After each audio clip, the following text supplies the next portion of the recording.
Originally from Detroit, Michigan, April Anderson is an alumna of Chadsey High School. Afterwards, Anderson obtained her bachelor's from Spelman College and her MBA from the University of Michigan.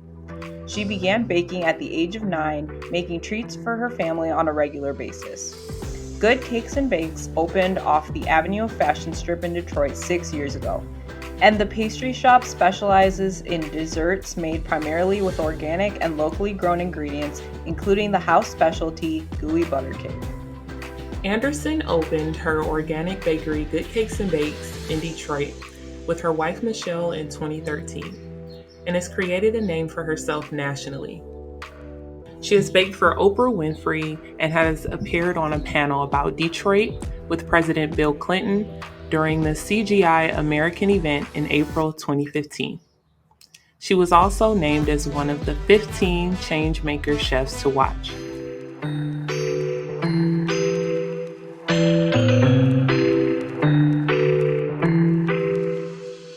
Thank you so much for being here. We are so excited to have you. I know this is a real treat for me too because I met you, I think, now about 4 or 5 years ago. Randomly, I was interning at Build Institute, and you were on the board at the time, I believe. And I learned more about Good Cakes and Bakes, and I shared with you that I was starting a business to help refugees, and you were so supportive.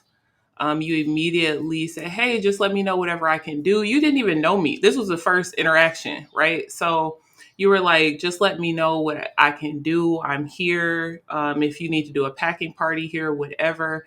And that transformed into you being one of our first subscribers to the monthly hygiene boxes. And now we've transitioned into collective impact to also support not just refugees, but veterans, homebound seniors, and other vulnerable communities. So I want to thank you and welcome you to the Founders Roundtable. Wow. Yes, that is when we first met. And then I think it was at the Toast of the Town with Tech Town is where we really got to have a good conversation. And that's when I was introduced you to Michelle, and you were in social work. She was in social work. And that's when you were telling me about your plans to start the program, Refugees, which was very interesting. And then somehow got on your email list and you sent the email. Oh no, I'm sorry. I saw your post or something on social media about people could donate to it. And then I donated to it and I signed up as a subscription. And it was so funny because the next month you sent me this message like, "Oh, I'm so sorry, April. I'm going to refund your money. That was a mistake. You were overcharged." I was like, "No, I intentionally signed up to give money every month." And you were like, "Oh my God, are you serious?" I was like, "No, it wasn't a mistake. I really, really like what you were doing. I want to be a supporter monthly as long as you want me to be." Yes. Yeah, so that was just so genuine and a big deal because I think we all have heard people probably say, "Yeah, whatever you need, you just let me know," and like you never hear back from them, nothing. So I was like, wow, that was big. So I appreciate it so much. And when we were putting a podcast together, I told Isha that story, and I'm like, we got to have April on. Like, she's good people. Um, so I knew you, but I'm about to really get to know you, on this podcast. So I'm researching. Yeah, I'm like, okay, I'm researching different articles and things like that. And I noticed that in a few interviews, you mentioned that you grew up, you learned how to bake with your mom in the kitchen around 8 or 9 years old. So I was like, wow, that's really cool. I'm reading. And then I see that you were on a Today Show with your mom in their kitchen, right? So I just thought that was a big deal, and I was like, that's a beautiful story to show how seeds are planted so early in our life and how they can blossom. So can you fill in the gaps for me there? Like how did this come about from your transition to now running a bakery? Yeah. So yeah, like you said, I started baking with my mom when I was like 8 or 9. Well, I actually started baking like when I was like 6 or 7. I would be in the kitchen helping her, doing the small thing, cracking the eggs, pouring in the vanilla. But my mother was a pound cake maker. That was her signature item, and I could do that in my sleep by the time I was 9. So then on Mother's Day, when I was 9, I wanted to make a cake for her. Didn't know how to make a cake from scratch and didn't want to make a pound cake. So I made a box cake, of course, but it was the first time I ever got to go in the kitchen by myself. She didn't know I was going there, and I made her a cake for Mother's Day. And it was like, I love the reaction that I got from her, my father, and my brothers and sisters when they ate it. And so, you know how every kid wants that admiration, that those accolades that you get from doing something. And when you find out what it is, you gravitate to doing that more, right? So then I used to want to bake every weekend. Every weekend I wanted to bake something because I wanted, again, all of that admiration that came from people eating my bake. It's like, oh my God, this is so good. But also, so I am a early kid, way early than you guys. So there was no Today Show. There was no like celebrity chefs. There were none of those things. So to go to my mother and say, oh, I want to have a bakery, that would have been like, or that even want to be a baker, that would have been like, no. Because again, also something people don't know is that I had a son in high school. I had my oldest son when I was in the 11th grade. So to be able to say to my mom that I want to be a baker, she's thinking like, oh my God, you're not gonna be able to take care of this child. I'm gonna take care of you and the child forever. So I went to school for accounting because I was good in math. I liked math. I didn't like people. So I didn't want nothing that required me to talk to people. So I was like, I go be an accountant. So that's my undergrad was at Spelman in Atlanta. Then I came back here and I did my MBA at Michigan, and I worked in finance for 17 years, right? Then when my son was in the 10th grade, I was reading a magazine about cake decorating, and it was like, oh, you can take this at a craft store. And I was like, what the heck is a craft store? Excuse me. What is a craft store? So I was like, oh, that's like Michael's. And I was like, oh, so I went to Michael's to see about taking this cake decorating class. And I signed up for it, and you have to bake a cake, and then you come to class on Monday, and on Monday they teach you how to decorate the cake and all that. And like in the third or fourth week, I was going, I made the cake and was going to class, and I realized like, hey, I really enjoy making the cake, but I'm not really excited about these classes of decorating. I don't care about the decorating. I'm more excited about making a cake. And I also was following a bunch of food blogs at the time. So I was like, I want to do a food blog. And so in order to do a food blog, to me, I'm a person that I need to know everything about something. So I was like, so I need to go to school so I can know how to write a recipe. Like, I need to know why when I read a recipe, some cake recipes I read said use baking powder. Some says use baking soda. So I'm like, what's the difference? How do I know which one to use? So I had started looking into taking classes, and I was going to go to Schoolcraft College. And when I went to go there to register for classes, they were like, well, it's a certificate program, but we don't have a class that starts until January because you have to take this food safety class before you can take any of our classes. So I was like, oh, okay. So it's like, but maybe you can go someplace else and take the certificate, the Serve Safe class, and then you can start in September because this was like June or July in the middle of the summer. So I started looking, and when I was looking, I found Macomb Community College, which actually offers pastry art as a standalone degree. And I was like, oh, well, then if I'm going to go there to take the Serve Safe, I might as well go here to get a degree opposed to a certificate at Schoolcraft. And so that's how it started. And so again, it was all with intent just to have a food blog and be able to write my own recipes. And then once I got into classes, and I was taking either the cost control or the menu planning classes, I was like, I want to have a bakery. I think I want to have a bakery. So then I started, all these thoughts about bakery started happening. So then when I was sure that I wanted to have a bakery, I went to Michelle and I was like, I think I'm going to get a second job at a bakery so I can figure out how working a bakery is. So I ended up going and started working at Panera's. So I would go to my day job and I worked from 9 to 5, and then I would go home and I had to be at Panera's at 10 p.m. And I worked at Panera's from 10 p.m. until 4 a.m. Then I would come home and then I would do it all over, go to work. Working at Panera's was very disappointing. So it was disappointing and it was learning. Disappointing because I learned that they don't bake nothing there. Everything comes in basically frozen except for breads. But what I did learn is how a back of a house should look. So how the back of a kitchen should look. Because going to school, everything in the kitchen is set up in tables for group learning. It's not set up how a kitchen would be set up for real. So working at Panera's allowed me to see how the back of a kitchen should look. I worked there for 7.5 months. About 7.5 months. And in the meantime of doing that, They had just started doing pop-ups in Detroit. And so doing the pop-ups in Detroit, the first one was over in an area where I live at in West Village. So I went to one of the ladies and I was like, hey, how did you get this pop-up? And then she went to explain it to me about the DGC having this Revolve program and how they were doing pop-ups. And so then I started following Revolve. Then I actually went, one of my friends, Krista, has Detroit Vegan Soul. And in Detroit Vegan Soul, she had just finished doing the build class. And she was like, oh, I just finished this build class. You might want to take it. So I signed up for build. And so I was part of cohort number 8. So that just lets you know we're on cohort number 69 now. So that lets you know how advanced, how far back it was when I went through that. And in that class is where I was able to get information about DGC, the Revolve program, and all of that. And so Michael Forsythe was in charge. So I started stalking him.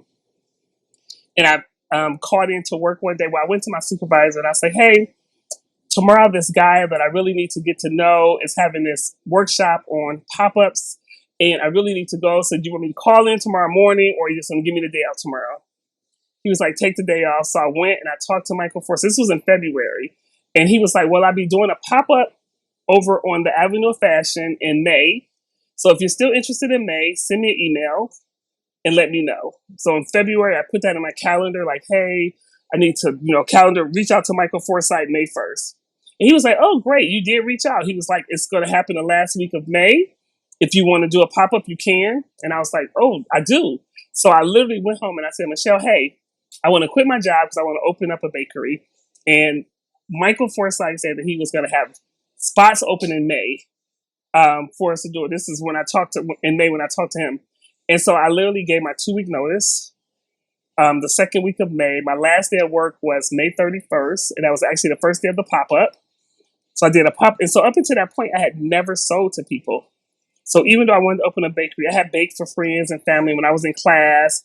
On lab day, we would bake and I would post on Facebook like, hey, this is what we're baking today. If you want it, meet me in front of the house when I get home from school at 11 o'clock and you can have it. So people, friends and family, they'll eat your stuff and they might not tell you if it's good or not, right? They might say, oh, thank you, April. Then they might get home and say, what the hell did you feed? What did she give us? So I didn't know how good it was, right? And so to do a pop-up and the first people that we sell to are people that we don't know. So it was me and my mother and my niece. And then Michelle came when she got off work.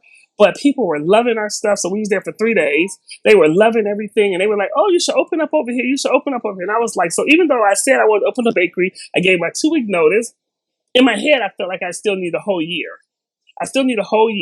So I need to develop recipes. I just want to go to Panera's every day, eat bagels, and be on the internet, right? Looking at food blogs. So Michael gave out these RFPs and he was like, oh, April, you should apply.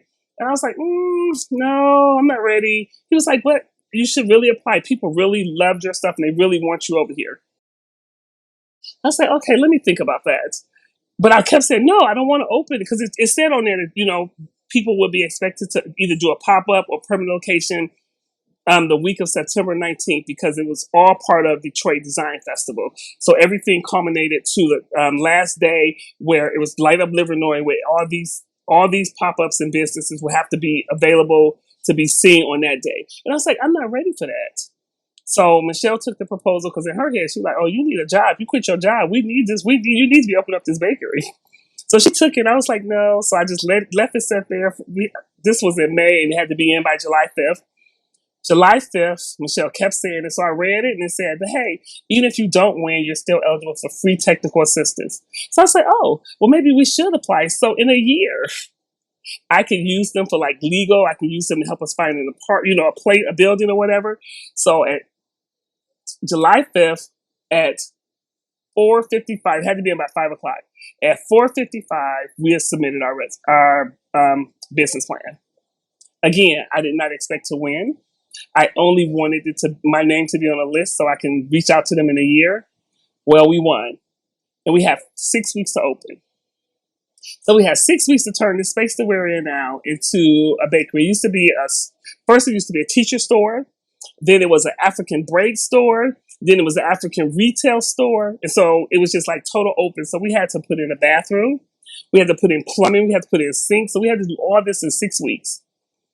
And in those 6 weeks, we had so part of the winning the space came with an art mural that was put on the wall. So Dominique, you've been to places, so you've seen that big mural that we have on the wall right there. So that was part of it because again, this was all part of the Detroit Design Festival. So the grant money came from Art Place America in New York. So all these spaces, which was 27 spaces, had art installations put in from either local artists or it was national artists too, because some of the art that's put on the walls outside the buildings, outside down the avenue, came from this artist from Baltimore.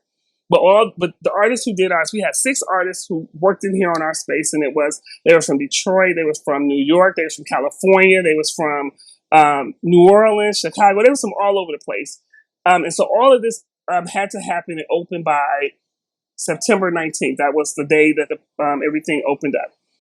And so now to build out this space required a whole bunch of money, right? Because we had to put a kitchen in here. We baking. So we didn't have that. We didn't have money for that, right? So we started off working out of a shared kitchen. So working out of a shared kitchen, I would get up every day and I would go to this kitchen from 3 a.m. until 7 a.m. So I bake from 3 o'clock in the morning to 7 o'clock, and then I would bring everything over here to the retail space. And me and my mother would be here from 8 a.m. until 8 p.m. And we did that for 15 months before we were able to get licensed and build out a little small kitchen that we had over there, like this makeshift kitchen that we had made over in the corner over there. And so then we baked out of there. In doing that, so again, for 15 months, it was just me and my mother. I baked. My mother worked in the kitchen. My mother worked here selling to customers. And so me being a numbers person, I was like, okay, so this is how much money we need to be making so that we're able to pay an employee. Because we had this nice business plan, and part of that business plan meant that we was going to pay a living wage. We were going to hire returning citizens from prison. We were going to make sure we were using sustainable, compostable packaging for customers. We had all these big plans that required us to make sure that we had a good profit margin, right? And so we knew that we was what we needed to make before we could hire our first employee. And so it was just me and my mother for the longest working and doing everything, and it was interesting. It was so much fun, and so that was one of the reasons why we were able to do the Today Show, as you was mentioning. That was because we worked in a shared kitchen, which was funded by Chase. They did a commercial about us in 2016, a commercial, and it was here at the bakery, and it was me and my mother in the bakery, and the Today Show saw that commercial. And they reached out to us. They were reaching out to talk to me, and then they went to the website and they saw that commercial, and they thought about like, hey, this is so cool. We should bring you and your mother on for Mother's Day. This will be a good Mother's Day episode of you and your mother baking together. The story about how you guys got started baking together as a kid, and that's how the Today Show came about. Yeah. That was such a beautiful moment to see, and then when I read, a little bit of the background, I was like, wow, that's amazing to go from the 8 9 year old you to then being a grown woman and in your element, and then baking with your mom, and that's on national TV. So that was like yeah, it gave me goosebumps. I'm like, It was good, and it was good for my mother because she's been here like being super supportive this whole time, and she gets very little recognition, right? Everybody's always talking about April, and then they talk about Michelle, but nobody talks about her. So to be able to have her on national TV, that was her first time going to New York too. So, and we were there for 5 days. So to get to experience her being on national TV, and she was on there like she had been on TV all her life. She was no nervousness. She was taking this all the time. It was so hilarious. She had everybody laughing the whole time. But to be there, to be on television with her, to allow her to get the opportunity to be in her element too, because she's always loved to bake. That's everything. Every person who knows her has know her because of her baking. My mother, we have holiday party. My mother cooks all the food, has 15 to 20 different desserts that she makes all herself. And so people come over just for that. So to be able to have her be in that space where she was able to be on television on a show that she's been watching forever, and now to be a part of that show, it was big. It was a big, and it was good that I was able to, bring her to that. I actually wanted to talk more about what your mindset was like around the time when Detroit filed for Chapter 9 bankruptcy, and that was around the time that you were thinking of opening this bakery in the city. That had just made this huge announcement. So we were just talking about this before you came on. Like, what was your thought process like at that time? Or like, did you have people around you saying, no, like this is not the time to like be leaving your job? And so yeah, we were just curious to know what that was like. It's so funny because so my parents were the type of parents. My father worked for Chrysler, so worked for the big three. So his thinking was, I work this good job so that you can go to college, so that you're able to get a job. If you come back to Detroit, you're able to come back to Detroit, get a top job with one of the big three. Or the thing in Detroit is you either work for the big three, you work for the city, or you work for healthcare, right? Those are the things. So one of those things, you come, you do that, you work there for the next 30 years, you retire with a 401k and a pension, and you good, right? So when I went to them and said, "Oh, I'm going to quit my job," not that you're being fired, but you're quitting your job, April, to open a bakery, my father didn't understand it. He didn't understand it to save his life. He thought I was having some type of breakdown. You need to go see somebody. You don't want to do this.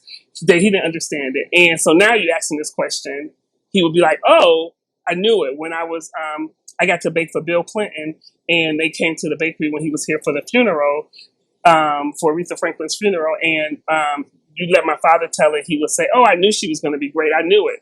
No, you didn't, sir. You told me I was losing my mind. Every time he came past the bakery when they was doing a build out, he would say, "You know you're going to get your job back, right?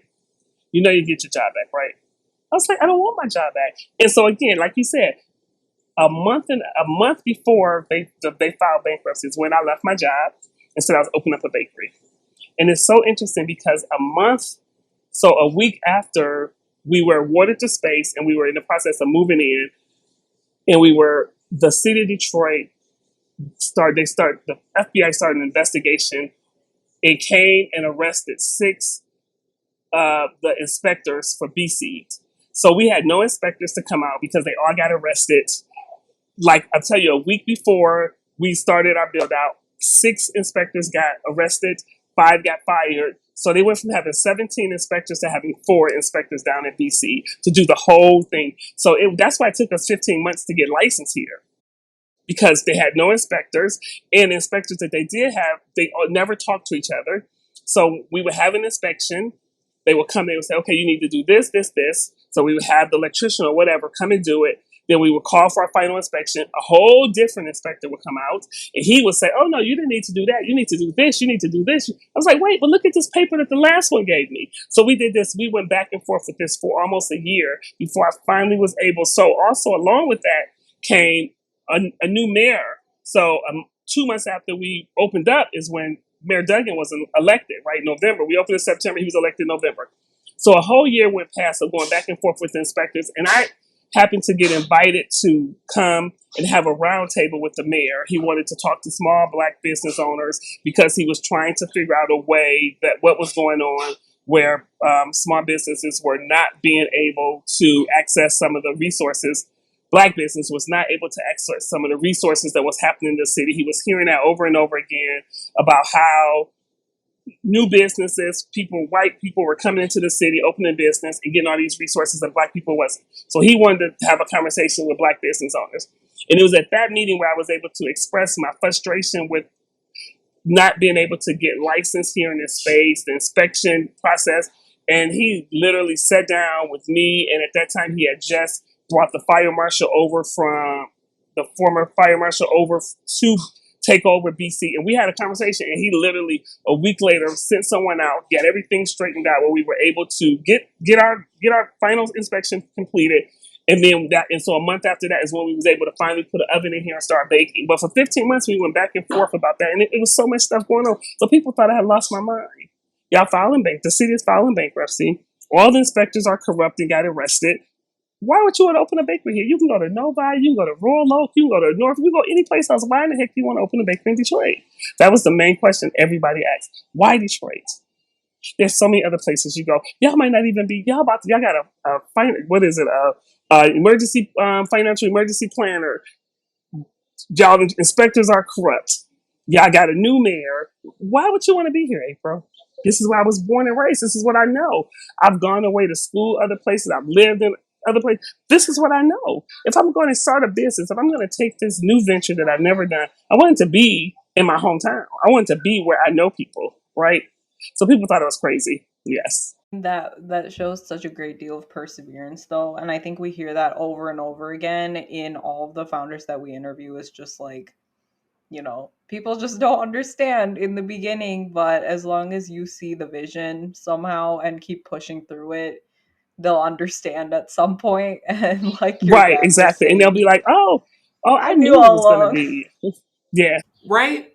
Yeah, and it's like if they don't get it, like build it anyway. Build it anyway because yeah, so that is, I think that's huge. That's something that has been pretty common that we see in just kind of keeping certain things to yourself until you can. Yep. And another thing that I do notice is that a lot of it isn't people not believing in you. It's that people what they're doing is they are transforming their insecurities and their fears because they have these ideas of wanting to open up a business or start a business.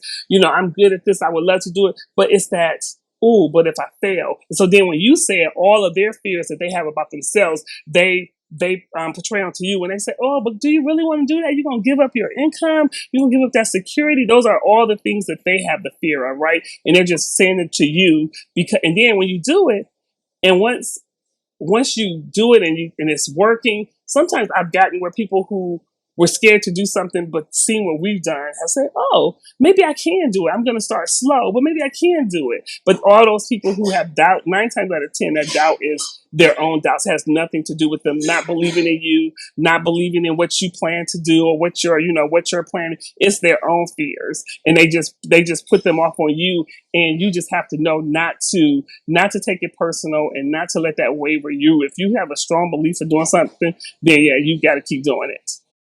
I know earlier you mentioned like it was really important for you and Michelle to make sure you hire people with an earning living wage, and to also foster a culture of community, which I thought you were really big on community. That's something that I saw across several different articles, about you. So I wanted to know, like, why is there such a strong emphasis on community when it comes to being something that's essential to your business model? So one thing is that what I've experienced and what I know is that you can definitely be a destination spot. You can definitely be that place where people come from out of town and come, but you have to be able to be something that the community needs and wants, right? Because when it all comes down to it, those are the people who are going to support you and who are going to keep you open every day.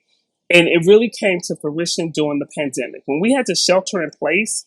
That was a true testament of, is your business rooted in the community? Because we were doing that, our community really stepped up to make sure that we would still be here afterwards, right? They start ordering stuff to send to people. They started buying gift cards. It was so many different things that they did to show us that they wanted us to be here when this was all over with. And that all came from before the pandemic when we rooted ourselves in being a part of the community, making sure that we were listening to what they were asking for, making sure that we were giving them the things that they need, and making sure that we were available to them. Like, Dominique, how we spent plenty of times open our space up for community meetings, open our space up for the neighborhood associations to have meetings and come into the space. We used our space so even before the pandemic, Living Rights, we went through this big hard time in 2019 when they were doing this huge streetscape, right? Where they were tearing the streets. So from May into November, we had limited access to our streets, to our parking, to our sidewalk. And so a lot of businesses were about to close and go out of business. And they kept telling us, just stay until spring of 2020. Everything is going to be great in spring. The ground is going to be done. You're going to be able to sit outside. We're going to have this, these new bike lanes. We're going to have extended sidewalk. Just be able to make it till March. Make it to spring, y'all. And we were, for 7 months, every 2 weeks, the mayor and the urban planner, everybody came and met at the bakery. So it was like 20 people from the city, 60 or 70 business owners. We all met in the bakery, and we did this for 6 months. Planning out, figuring out how they was going to help us, like offering us grant, offering us marketing, trying to get us to be able to be here come March of 2020. March of 2020 comes and the pandemic happens. So We were in a pandemic for almost a year before the pandemic over here in Livernois. So during that time, though, we got to be a good the the businesses over here as well as the community, because the community would come to these meetings too, where they would get to come and they got to express their concerns about what was happening over here, what was going to happen over here. So we were definitely a community space, and by being that space before the pandemic, during the pandemic, people were definitely making sure that we were still going to be here. And when we opened, we built our motto. We built our motto as being a third place. So we built our space out of being, you have home, you have work, and then you want that third place where you can come to and be safe, welcome, included. And that's what we wanted the bakery to be. That was one of the reasons why when the bakery first opened, we only dedicated such a little amount of space to kitchen.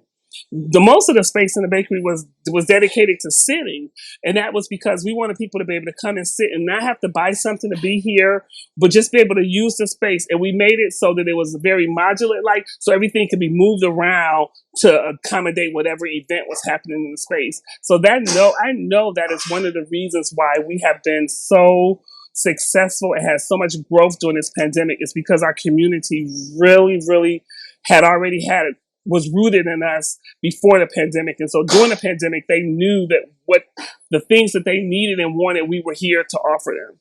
Oh man, another thing I did too, I think was pretty cool is aren't y'all offering some type of merch in the store? Like, yeah, okay, what kind of merch are y'all offering? So we have shirts, we have tote bags, but we also have a whole little retail section where we carry a lot of local Detroiters. So at one point, everything that we sold over in that little area was Detroiters. So we have like jams, we have teas made by Eli Tea, which is a local tea, and we're part of a food lab together. We had Cha Cha, which is a southern favorite of people's, but she's from Detroit.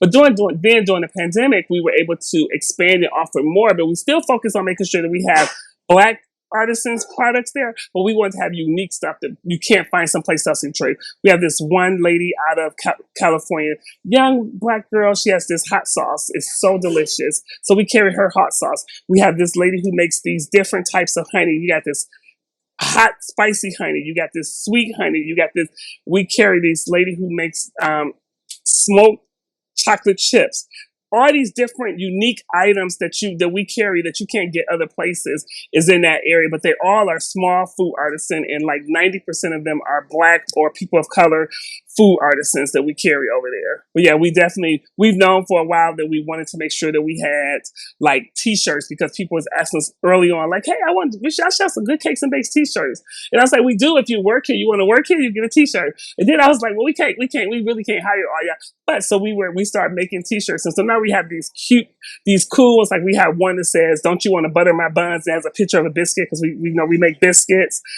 Sprinkles, cake is good for breakfast. We have all these little cute little saying t-shirts, but all of them are related to good cakes and bakes. Yes.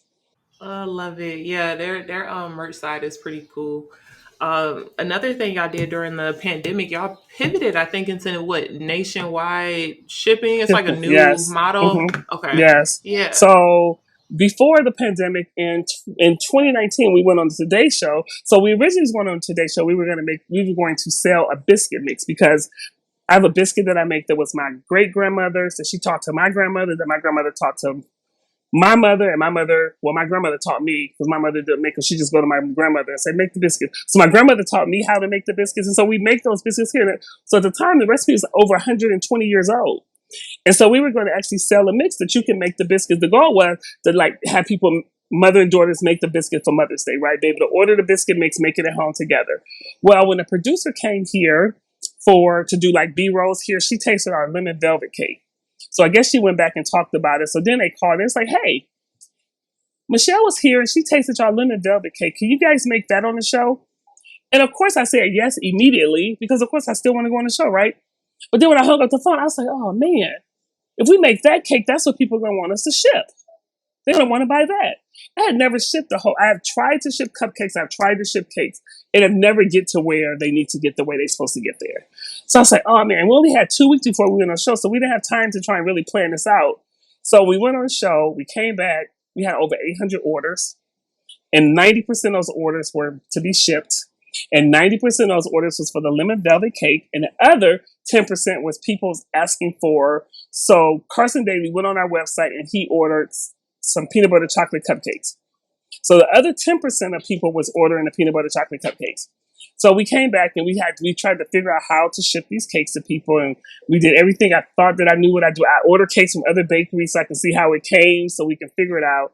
Well, that it was a disaster and it was a blessing too. Disaster was is that it cost. We only charged people $30 for shipping because you can't say, oh, let me find out how much it costs and I'll charge you.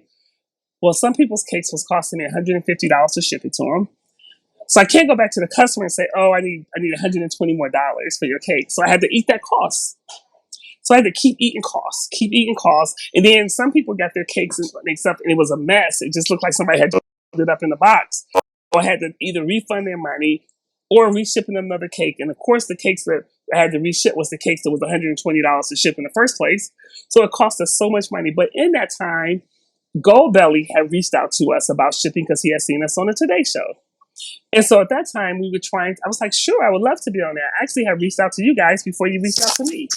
So in that process, we were trying to figure out, so we were shipping them cakes. It's like, okay, you should do this a little bit different. You should do this a little bit different. And we finally figured out how, after a bunch of months of practicing with them, we figured out how to ship it. But in the meantime of doing that, life happens and we got back to being busy and working and stuff. And so, set that to the side. And then during the pandemic, they reached out to us again, like, hey, did you ever figure out that shipping? I was like, oh my God, I did. I got these custom collars made to go around the cake. And I was like, and I've shipped a couple to friends and I know it works. So he was like, oh, well, ship me another one. Let me see. So I shipped the cake. They got it. It's like, oh my God, this is perfect. When do you want to start on here? So I was like, okay, wait. So we already getting real busy during the pandemic. We got so busy because one thing is, like, I think we might have been the only bakery in the city of Detroit and surrounding areas that had a website that you can go on and order, and we will deliver to you. Everybody else closed during the pandemic, so they can figure that out. We already had that for 2 years before, so we never closed during the pandemic. We actually kept going. People just couldn't come in. So we were able to continue. We were able to stay open and ship. So when they said, "Oh, well, okay, well, when do you guys want to start?" And at that time, we were also, because we were closed for so long inside the bakery where people could come in, we were like, maybe if we could just put a wall, we can pull the kitchen out just a little bit, we could bake more. So we were in the process of designing a space to have it remodeled, and we were going to close in September and let them remodel. So I said, okay, we'll start in October. When we open back up in October, we'll start shipping. And we'll start off with shipping 12 cakes a day because people have to learn who we are. Nobody's going to want a cake from us. They don't know who the heck we are. Plus, we need to get into a routine of being able to ship the cakes, right? The first day we went on there, we filled up with 12. Second day, 12. Then they was like, can y'all move the number up? So we said, okay, we'll move it up to 20. Then we moved it up to 20. Then it was 30. Then at Thanksgiving, it's like, can you please move the number up past 38? I said, okay, we'll go to 50. Then we got to 50 cakes, and then we got to 100 cakes. And then this past Christmas, we were doing 100 cakes every day, the whole week of Christmas and Thanksgiving, which was crazy to me because it's like, how do these people hear about us? The first week we got cake, the first week we was on Gold Bell, we was getting cakes from Montana, from Idaho, from Boston. Like, how did you hear about Good Cakes and Bakes in Detroit? How did you hear about us? But because of that, we have been able to grow so much that we actually are building out a 5,000 square foot space to move our shipping out of. So we're going to actually move the shipping out. So where I'm talking now is inside of our little small shipping room that we built out when we did the remodel, thinking it would be big enough for us to be in. We outgrew this like 3 months after being in here. So we're building out a 5,000 square foot space where we'll actually move our production baking for shipping over there, where we'll be able to ship out 200 to 300 cakes a day. We'll also move our wholesale because during the pandemic, we got a bunch of wholesale accounts. We're in Western Market, we're at the Congregation, we're at Seasons Market. We provide cupcakes for the Block restaurant downtown now. Myers have been after us for a year and a half to come to Myers, but we don't have the capacity to do it. So all those things will go over to this new space. Sorry. All these things will go over to that new space. And so we're doing the design part of it right now. So hopefully by September, we'll still have the bakery, of course. The only thing that will happen in the bakery is bakery stuff. So we'll only do stuff for for like birthday cakes and people to come in and buy stuff. No more shipping, no more wholesale will be happening here, as well as we'll be able to, the kitchen will be large enough that we'll be able to offer classes. So we'll be able to offer classes to teach people how to bake, but we also want to offer like a boot camp to teach kids. So now we'll teach kids how to bake, but we'll give them the knowledge of how do you price your ingredients, how do you price your product, and at the end of the classes, they'll have a bake sale. So they'll actually get to put to use all of those things that they talked about, all the things that they learned, how to bake cupcakes, how to make cookies, but how to price it, how to know how much they should be, how much it costs them to make it, how much they should be selling it for, and then actually doing the marketing to sell it to people. So all those things that happen when we move into over to the new space. But another thing that happened during the pandemic was Michelle, like I said at the beginning, she's a social worker, she's an MSW. Well, in January of 2021, she left her job and came to the bakery full time. So she's been here at the bakery full time, and she's in charge of operations for shipping and retail. And I get the wonderful to just focus on the kitchen, just focus on baking and recipes and growing the business. So yeah, so those are all the things that happened during the pandemic. First of all, I am so hungry and we're gonna continue talking about food. So, um, it's funny because, I mean, Dom and I have talked about you and how amazing Good Cakes and Bakes is before, but I still haven't tried it. And like, I went to school in the city, so I really should. Yeah, I know, but I feel like you being on our podcast is now a sign that it's But you time. need to get Like, I over have here. to do it. Yes. Yes, Yeah. got to get it to come on now. Yes. Yeah. I'm excited. I have like a plan. Like I'm gonna come in. I'll like drag Dom with me. Like she like comes there Yes. anyways, so we can just I would say go. I don't need an excuse. Yeah, we Yeah, can just go get we some we can cake. do it. It's so awesome that you guys are expanding so much. And like the shipping and like building out the facility. Obviously, when things are growing at this level, you have to like double down on like your leadership, and so we wanted to dive into that a little bit, and talk about how the James Beard Foundation chose you to be part of their chef's boot camp for policy and change. And obviously you're doing like impact work also with like the way that you hire, and you're making sure you're being inclusive in that process. Before I go into a specific question about leadership, I wanted to ask you how you found, or if you found, similarities between the art of baking and business, and what combining the two has taught you about life and about running this business. When I first started the bakery, in my head, I felt like, oh, I'll get to just bake everything I want every day. That's going to be so wonderful, because my mind races all the time. But when I'm baking, it's like it slows down and it just focuses on what I'm doing. And so it's like the most calming time is when I'm in the kitchen baking. I could be so tired, I could be so sleepy, but once I start baking, it's like I have all this energy, I have all these things going on, right? And so it's like wonderful. And so in my head, I was like, oh, I'll get to bake every day. I'll get to bake what I want to bake. It's going to be the best life ever. It's going to be so wonderful. I'm just going to love it. I didn't think about any of the other things to come with it. How do you get the people to come over here and get it? I had this mindset of build the dreams. If you build it, they will come. You have to do nothing. They were just going to come, right? Crazy. But that's what I was thinking. So I thought about none of those things that require, all the things that I learned in school somehow went out of my head. And I just thought baking a cupcake and baking a cookie was going to bring people. I didn't need to market to them. I didn't need any of those things. They were just going to come.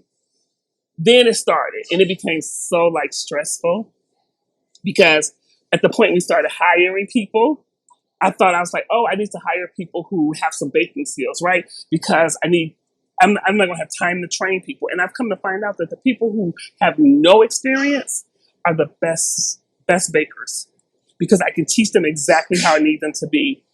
But also, I was like, I was doing everything for the longest. So I was like, people was like, you need to get a manager. I was like, nope, I don't want a manager, because I'm not turning nothing over to nobody.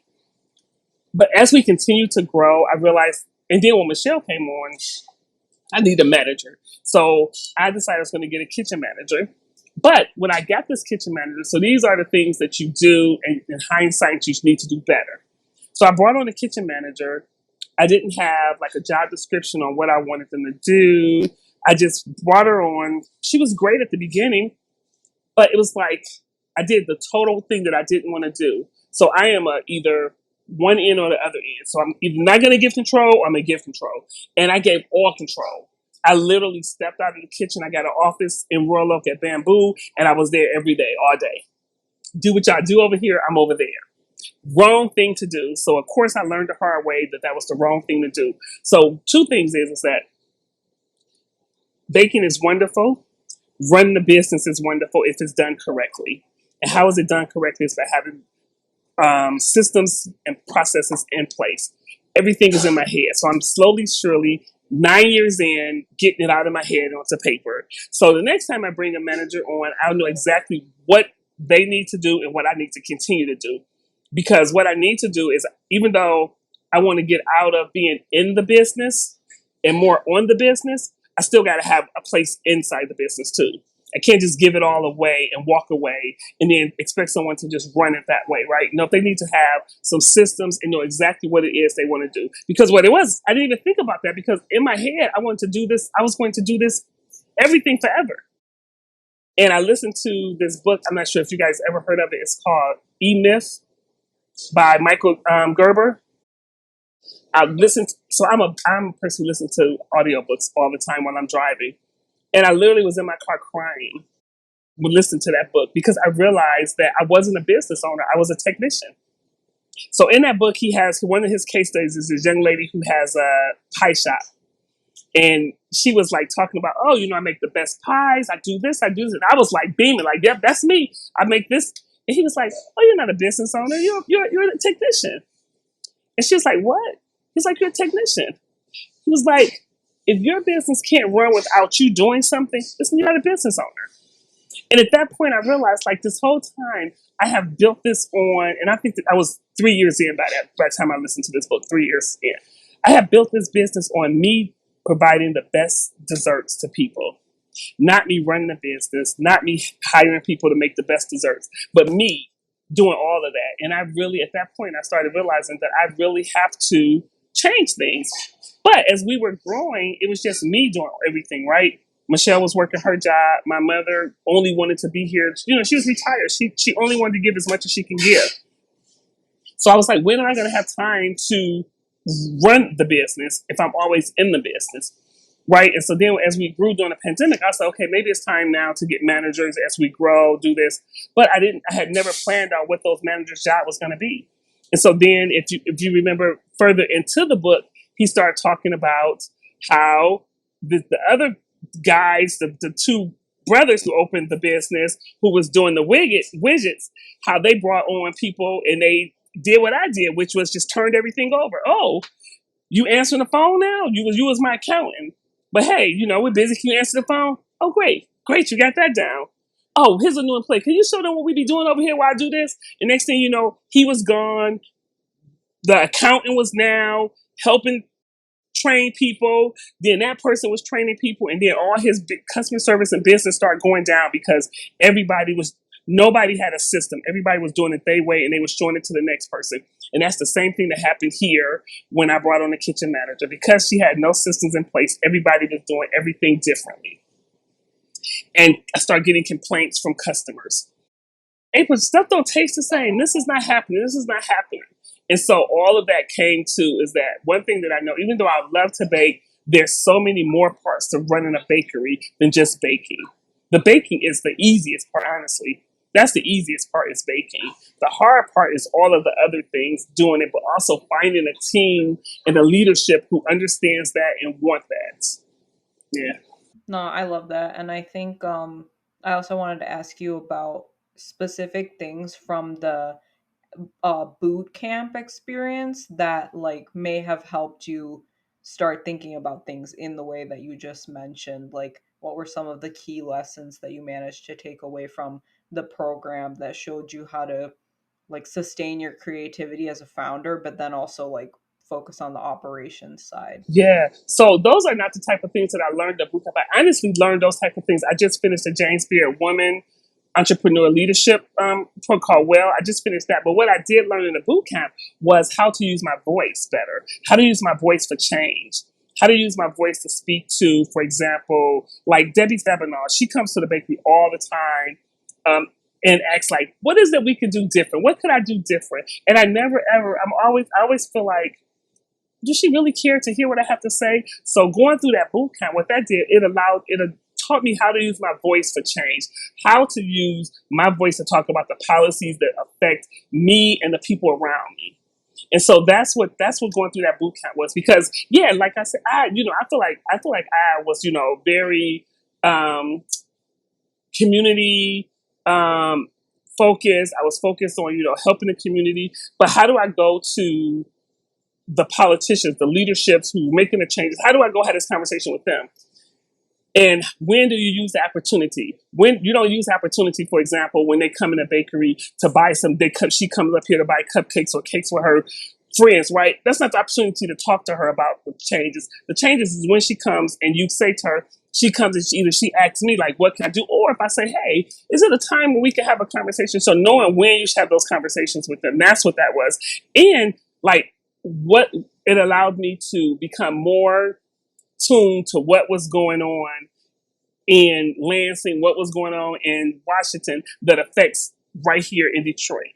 So making sure that I know those things. Like I would never have thought that the Farm Bill had anything to do with me or anything to do with city living, right?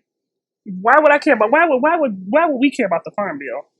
Going through that, everything that has to do with food stamps, WIC, free lunches, free breakfast for kids, all that is encompassed in the SNAP program. All that is encompassed in the Farm Bill.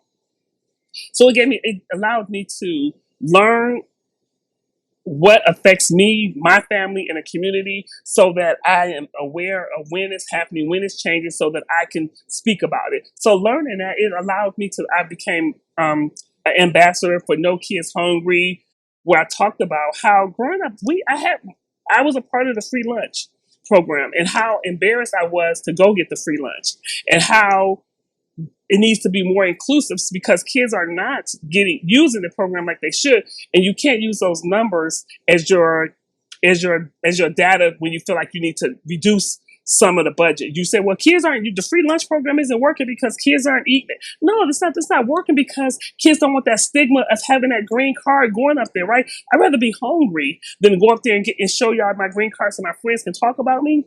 So doing my advocacy is one of the things that changes, that they made the free breakfast, because kids come for free breakfast. But if only the free lunch kids can get breakfast, they're not going there. They're gonna play outside with their friends while they're hungry.